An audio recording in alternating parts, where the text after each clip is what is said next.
ဒီကနေ့အာစာနဲ့တိုက်ပွဲဖြစ်တော့ဟာလည်းပဲအာစာနဲ့အေအေနဲ့တိုက်ပွဲတဆိုးကြောင့်အယက်သားပြည်သူထွက်ပြေးရတယ်အယက်သားပြည်သူထိခိုက်ကြရတယ်ဒါတွေကဘာကြောင့်လဲဆိုတော့အေအေကြောင့်ပါပဲအေအေလက်နဲ့ကင်အဖွဲ့တွေဟာအယက်သားတွေနဲ့ယိုးနိုးပြီးတော့နေတာပဲဒါကျွန်တော်တို့ပြင်နေရတယ်ဒါတွေကြောင့်မလို့လည်းပဲအေအေအများဆုံးနေထိုင်ရရက်ွက်လို့ထင်မြင်ယူဆရတဲ့နေရာတိုင်းကိုဒီကနေ့ဒီစက်ကောင်စီကနေဘုံကြီးတိုက်ခဲ့လာတာဖြစ်ပါတယ်အားလုံးပဲပါလို့ဆိုပါကိုချစ်ရှာညနဲ့ပြန်လေကြိုဆိုလိုက်ပါတယ်ခင်ဗျာဒီနေ့မှာတော့ရခိုင်ပြည်နယ်ကပေးပို့လာတဲ့သတင်းတချို့နဲ့အတူလက်ရှိရခိုင်နိုင်ငံရဲ့အခြေအနေတချို့ကိုကျွန်တော်အနေနဲ့စူးစီးသုံးသပ်အစီအခံတင်ပြပေးတော့မှာခင်ဗျာဒါကြောင့်မို့ကျွန်တော်ဒီဗီဒီယိုကိုအဆုံးထိကြည့်ရှုပေးကြဖို့တယောက်ချင်းစီတိုင်းကို40တောင်ဖက်ကိုလိုက်ပါတယ်ခင်ဗျာပထမဆုံးအနေနဲ့ဒီဇင်ဘာလ30ရက်နေ့တုန်းကရခိုင်ပြည်နယ်ပန်တွင်းမြို့နယ်ငပလီကန်းရှိလင်းသာရပ်ကွက်နဲ့ဒီကျွန်တော်ကျင်းကန်ကြီးတိုးရှိရပ်ကွက်တွေကိုဒီဇင်ဘာလ29ရက်နေ့ည8:30ကျော်ဝန်းကျင်မှာဒီကျွန်တော် Jet Fighter နဲ့ပေါင်900ဘုံတစ်လုံးကြေးရှောက်မှုတွေကြောင့်ကလေးအမျိုးသမီးတွေပါဝဲအရသာ9ယောက်သေဆုံးခဲ့ပြီးတော့15ဦးထက်မနည်းဒဏ်ရာရရှိခဲ့တယ်ဆိုပြီးတော့သတင်းရရှိထားပါတယ်။ဒါအပြင်ဒီအခုလက်ရှိဒီကျွန်တော်တို့မောင်းတော်မြို့မှာဘုံကျဲတိုက်ခိုက်ခဲ့တဲ့အတွက်ဒီကျွန်တော်တို့ Jet Fighter နဲ့ပေါင်ကျဲခဲ့တဲ့အတွက်လူတွေဟာလည်းပဲဒီမှာနေပြီးတော့ဒီကျွန်တော်တို့အယောက်30ထက်မနည်းသေဆုံးခဲ့တယ်ဆိုပြီးတော့လည်းဒါကျွန်တော်တို့သတင်းရရှိထားပါတယ်။ဆိုတော့ဒါတွေကိုကျွန်တော်စူးစိသုံးသပ်တင်ပြရမယ်ဆိုရင်လက်ရှိစက်ကောင်စီဟာဒီကျွန်တော်တို့နေပြီးတော့ဒီအယက်သားပြည်သူတွေလို့ထင်တဲ့နေရာတွေအယက်သားပြည်သူတွေရှိတဲ့နေရာတွေကိုဘုံကျဲတိုက်ခိုက်လာတာတွေကိုဒါကျွန်တော်တို့တွေ့နေရပါတယ်ဆိုတော့ဘာကြောင့်ဒီလိုဘုံကျဲတိုက်ခိုက်လာလဲဆိုတဲ့ခါမှာဒီ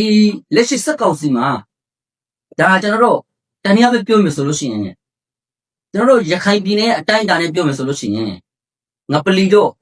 ဒီကျွန်တော်တို့စိုးစွာကျွန်တော်ပြောခဲ့တဲ့ဒီကျွန်တော်လင်းသာတို့ဆိုတာဟာဒါနေပြီးတော့ဒီအဲ့ဒီကျွန်တော်စက်ကောင်စီရဲ့အများဆုံး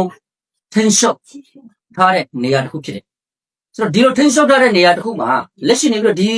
ဒီစက်ကောင်စီအဲ့ဒီနေရာမှာဘယ်သူတွေပါရှိတယ်ဘယ်သူတွေဘာလုပ်တယ်ဘယ်လိုအနေထားမျိုးဆိုတာအားလုံးသိတယ်သိပေမဲ့သူတို့တိတ်တိတ်ကြီးနဲ့ဘုံကျဲတက်ခဲ့လိုက်တာကိုဒါကျွန်တော်တို့ပြောနေရတယ်ဆိုတော့ဟုတ်ပြီဒီဘုံကျဲတက်ခဲ့မှုနဲ့ပတ်သက်ပြီးတော့ဒါကျွန်တော်စုံစမ်းကြည့်လိုက်တဲ့အခါမှာဒီဘောနော်ဒီကျွန်တော်တို့အယက်သား9ယောက်သေဆုံးခဲ့ပြီးတော့15ဦးထက်မနည်းဒဏ်ရာရတယ်ဆိုပြီးတော့လဲသတင်းအရှုံးမှာတင်ပြထားတာရှိတယ်လို့လက်ရှိဒီကျွန်တော်တို့ရခိုင်ပြည်နယ်ကနေတက်လာတဲ့သတင်းဒီမှာလည်းဒါကျွန်တော်တွေ့နေရတယ်ဆိုတော့ဒီစက်ကောင်စီဟာအယက်သားပြည်သူတွေကို target ထားပြီးတော့ဒါဘုံကျစ်တိုက်ခိုက်လာတာတွေအယက်သားပြည်သူတွေကိုပြစ်မှတ်ထားပြီးတော့ဒါသူတို့တိုက်ခိုက်လာတာမျိုးတွေကိုဒါကျွန်တော်တို့နေ့စဉ်ရက်ဆက်ဆိုသလိုကြုံတွေ့နေရတယ်ဆိုတော့ဘာကြောင့်အဲ့လိုလုပ်နေရတာလဲဆိုတဲ့အခါလက်ရှိဒီကျွန်တော်တို့ AA တပ်ဖွဲ့ဝင်တွေကလည်းပဲအယက်သားတွေနဲ့ယုံနိုးပြီးတော့နေတာတွေဌာနဆိုင်ရာပိုင်းတွေမှာအစိုးရလိုဘာလို့လှုပ်ဆောင်နေကြတာဖြစ်တဲ့အတွက်အယက်သားတွေနဲ့ယုံနိုးပြီးတော့နေတာတွေကျွန်တော်တို့ပြင်နေရတယ်ဒါတွေကြောင့်မလို့လည်းပဲဒီလက်ရှိနေပြီးတော့ AA လို့ဒါထင်မြင်ယူဆရတဲ့ AA အများဆုံးနေထိုင်ရရက်ွက်လို့ထင်မြင်ယူဆရတဲ့နေရာတိုင်းကိုဒီကနေ့ဒီစက်ကောင်စီကနေဘုံကျဲတိုက်ခဲ့လာတာဖြစ်ပါတယ်ဟုတ်ပြီဒီကနေ့ပတ်သက်ပြီးတော့ဒီလက်ရှိကျွန်တော်တို့မောင်းတော်ဘူးတိတောင်ဘက်မှာလည်းပဲဒီလက်ရှိအရကတက်တော့ AA ဟာဒီရွာတွေမှာကင်းစခန်းရှာတာတွေ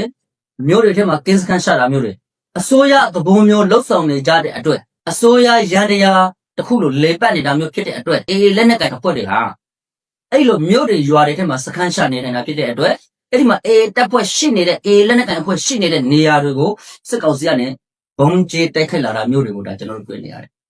်ဆိုတော့ဒီအတိုင်းပဲ AA ကလည်းပဲဒီလက်ရှိဒီကျွန်တော်တို့ရခိုင်ပြည်နယ်မောင်းတော်ဘူးတိတောင်ဘက်မှာရှိနေတဲ့ရိုဟင်ဂျာလူမျိုးတွေကိုနိုင်တဲ့စင်းနဲ့လောက်တာတွေရိုဟင်ဂျာလူမျိုးတွေကိုတပ်ဖြတ်မှုတွေမထင်သလိုဖမ်းဆီးခေါ်ဆောင်သွားတာမျိုးတွေနေ့စဉ်ရက်ဆိုသလိုလှုပ်ဆောင်လာနေတဲ့အတွက်ဒီကနေ့အဲ့ဒီမှာနေပြီးတော့အာဆာကလည်းပဲပြန်လဲပြီးတော့တိုက်ခိုက်လာတာမျိုးတွေရှိပါတယ်ဆိုတော့ဒီလက်ရှိစက်ကောင်စီရဲ့ဘုံကျဲတိုက်ခိုက်မှုတွေကြောင့်အယက်သားကလေးတွေတရားသလိုအယက်သားပြည်သူတွေတော်တော်များများသိကြရတယ်ဒီကနေ့အာဆာနဲ့တိုက်ပွဲဖြစ်တော့ဟာလည်းပဲအာဆာရဲ့တိုက်ခိုက်မှုအာဆာနဲ့ဒ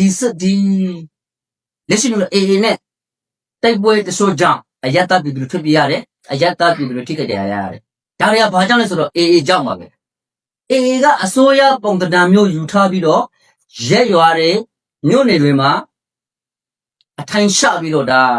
စနစ်တကျဒီကျွန်တော်တို့စခန်းတစ်ခုအသွင်ယူထားတဲ့အတွက်အခုလိုမျိုးတိုက်ခိုက်တဲ့ခါမှာပေးကြီးလိုဂျာမှာစားညက်တယ်လို့အယက်သားပြည်သူတွေကနေပြီးတော့ဒုက္ခဆင်းရဲရောက်နေကြပါတယ်ဆိုတော့ဒါနဲ့ပတ်သက်ပြီးတော့ လက်ရှိနေပြီးတော့အေကလည်းပဲတစ်ဖက်ကဒီကျွန်တော်တို့ဒီအဲ့ဒီမှာနေပြီးတော့အာဆာတို့ကတိုက်ခိုက်လို့ရှိရင်အာဆာတိုက်တဲ့ဖက်ကအာဆာရောက်နေတဲ့ဖက်မှာရိုဟင်ဂျာရွာတွေရှိတယ်ဆိုလို့ရှိရင်အဲ့ဒီရိုဟင်ဂျာရွာတွေကိုဝင်ပြီးတော့ဖမ်းဆီးတာမျိုးတွေတပ်ဖြတ်တာမျိုးတွေ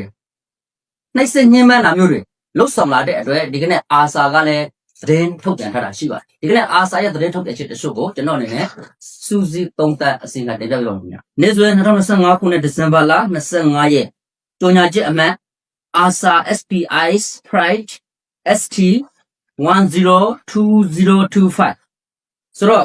ဗာရေးထားလဲဆိုရင်ဒီမှာနေပြီးတော့အစ္စလမ်မုန်ဒီရဲ့အကြမ်းဖက်အဖွဲ့ AA ခေါ်အရကတက်တိုဤမကြသေးမီကကျူးလွန်နေတဲ့ရှိသောရက်စက်ကြမ်းကြုတ်မှုများအပေါ်အာရကန်ရိုဟင်ဂျာကေတင်ရဲ့တပ်မတော်အာဆာမှပြင်းထန်စွာရှုံချကြောင်းအာရကန်ပြည်နယ်အတွင်းရိုဟင်ဂျာအယက်သားပြည်သူများအပေါ်စနစ်တကျကျူးလွန်လျက်ရှိသောအစ္စလမ်မုန်ဒီရဲ့အကြမ်းဖက်အဖွဲ့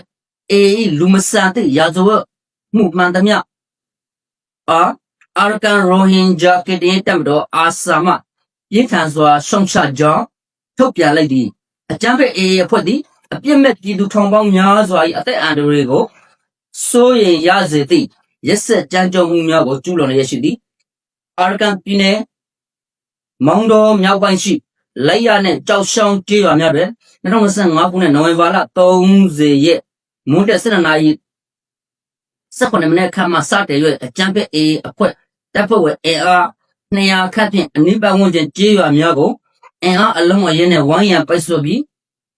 ဆက်စေးရန်ရှိသည်ဟုသောအကြောင်းပြချက်ဖြင့်နိုးစောကလေးများအပါအဝင်ရိုဟင်ဂျာရွာသူရွာသားအလုံးကိုဖမ်းဆီးခေါ်ဆောင်သွားခဲ့သည်အဆိုပါဖမ်းဆီးခေါ်ဆောင်မှုများထက်မှအလျှော့အားနှိပ်စက်ခံရပြီးနောက်တရက်အကြာတွင်ပြန်လေလှုပ်ပေးလွတ်မြောက်လာခဲ့တော်လဲအများတမှာယခုအထိပျောက်ဆုံးနေစေဖြစ်သည်အေတပ်ဖွဲ့ဝင်များသည်စနစ်တကျစုပေါင်းအပြစ်ပေးခြင်းမတရားဖမ်းဆီးခြင်းနှိပ်စက်ခြင်းတစ်တရကများဖောက်ဖြောက်ဖြစ်ခြင်းအဓမ္မရွှေ့ပြောင်းခိုင်းခြင်းလူရဲခြင်းနဲ့တရားလက်လွတ်တပွဲတပ်ဖြတ်ခြင်းများကိုအကွက်ကြကြကျူးလွန်ခဲ့ကြောင်းလွန်မြောက်လာသူများ၏ခိုင်လုံသောထွက်ဆိုခြင်းများအရာအတည်ပြုနိုင်ပါသည်ဆိုပြီးတော့ထုတ်ပြန်ထားတာတွေ့ရဆိုတော့ဒီလိုမျိုးဒီလက်ရှိနေပြီးတော့အာရကန်ပြည်နယ်မှာလက်ရှိနေပြီးတော့အာရကန်ရိုဟင်ဂျာဒီကျွန်တော်တင်ပြပြမယ်ဆိုလို့ရှိရင် KTA တပ်မတော် Salvation Army ဒီအာဆာအဖွဲ့ဟာဒီကနေ့ရဲ့ရက်စက်ကြမ်းကြုတ်မှုတွေကြောင့်သူတို့ရဲ့ရိုဟင်ဂျာပြည်သူတွေထိခိုက်နေတာတွေရိုဟင်ဂျာပြည်သူတွေနေ့စဉ်နဲ့အမျှသေဆုံးနေတာတွေရိုဟင်ဂျာပြည်သူတွေဖမ်းဆီးနှိပ်စက်ခံရတာမျိုးကိုမြင်တွေ့နေရတဲ့အတွက်ဒီကနေ့အာဆာရဲ့ထုတ်ပြန်ချက်ဟာထွက်ပေါ်လာခဲ့တာဖြစ်ပါတယ်။ဒါကြောင့်မို့လဲအာဆာကနေ့စဉ်ဒီကျွန်တော်တို့လက်ရှိနေပြီးတော့ AA ကိုပြန်လေတိုက်ခိုက်လာခဲ့တာလည်းဖြစ်ပါတယ်။ဆိုတဲ့အခါ AA ရဲ့လှုပ်ဆောင်ချက်ကောင်းရင်အာဆာဟာ AA နဲ့ပူးပေါင်းမှာအေကံမှုရှက်မလို့ပါဘူး။သို့တော့ AA ရဲ့တယူတန်တဆောက်ကံတနည်းအားဖြင့်တာနာရှင်တပါတီစနစ်ဆိုးတွေကြောင့်ဒီကနေ့အာဆာကနေပြီးတော့ဒါဟာ AA ကိုပြန်လေတိုက်ခိုက်လာနေရခြင်းဖြစ်ပါတယ်။လက်ရှိနေပြီးတော့လက်ရှိနေစက်ကောင်စီကလည်းပဲလေနဲ့ဘုံကျေးခြင်းဒီမိမိကိုမိမိအစိုးရအသွင်ပုံတံလုပ်ပြီးတော့ရဲရွာထဲမှာနေတာတွေမျိုးတွေမှာစကန်ရှာထားတာမျိုးတွေလောက်ဆောင်လာတဲ့အတွက်ဒီကနေ့ဘုံကျေးတိုက်ခိုက်တဲ့ခါမှာ